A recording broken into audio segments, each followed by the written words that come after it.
இந்த 5 விதிகளை ஃபாலோ பண்ணீங்கன்னா அப்ரைசல் ஒரு அருமையான விஷயம். ஃபர்ஸ்ட் ரூல், மேனேஜரை எதிர்த்து பேசக்கூடாது. உங்க மேனேஜரை டீம் மீட்டிங்ஸ்ல எதிர்த்து பேசக்கூடாது. அதுவும் உங்க டீம் மேட்ஸுக்கு முன்னாடி எதிர்த்து பேசிடவே கூடாது. எதிர்த்து பேசினீங்கன்னா அது மைண்ட்ல ஒரு கண்டிப்பா இருக்கும். உங்க ஒன் ஆன் ஒன்ல வச்சு செஞ்சிருவாரு. So don't cross talk your manager. Second rule, paper போட்டுருவேன் மிரட்டக்கூடாது. ப்ரமோஷன் கிடைக்கலனா, கேட்ட அப்ரைசலை கொடுக்கலனா பேப்பர் போட்டுருவேன் அப்படின்னு சொல்லி ஒன் ஆன் ஒன்ல மிரட்டக்கூடாது. ஏன்னா மேனேஜர்ஸ் காலங்காலமா ஒன் ஆன் ஒன் கொடுத்து பயங்கர தெளிவா இருக்காங்க. அவங்கள பேப்பர் போட்டுருவேன் மிரட்டி பதட்டமாக்க கூடாது. இன்னும் கேவலமான அப்ரைசல் தான் கொடுப்பாங்க.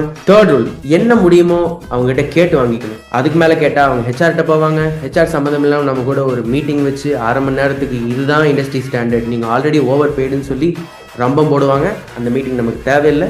தெளிவா இருக்கு. ஃபோர்த் ரூல், உங்க ஸ்கிப் லெவல் மேனேஜர்கிட்ட போய் கம்ப்ளைண்ட் பண்ணக்கூடாது. உங்க மேனேஜரோட மேனேஜர்கிட்ட போய் கம்ப்ளைண்ட் பண்ணா நமக்கு விசிபிலிட்டி கிடைக்கும். நீங்க போய் கம்ப்ளைண்ட் பண்ணீங்கன்னா அது கண்டிப்பாக கேவலமாக தான் முடியும். ஏன்னா உங்கள் மேனேஜர் அப்படி பிஹேவ் பண்ணுறது காரணம் அவரோட மேனேஜர் தான். ஏன்னா எல்லாமே மேலேருந்து ஆல்ரெடி முடிவாயிடுது. நீங்கள் போய் கம்ப்ளைண்ட் பண்ணுறதுனால எதுவுமே மாறாது. So don't do that. Fifth rule, இதுதான் ரொம்ப முக்கியமான ரூல். வீரம் அறவே கூடாது. நீங்கள் கேட்ட ப்ரமோஷனோ அப்ரைசலோ தரப்படலைன்னா உடனே பேப்பர் போடக்கூடாது. 3 மாதம் இன்டர்வியூ ப்ரிப்பேர் பண்ணி ஜாப் ஆஃபர்லாம் வாங்கிட்டு நிறைய சிக் லீவ் எடுத்துட்டு அப்புறம் போடணும். வீரம் அறவே கூடாது.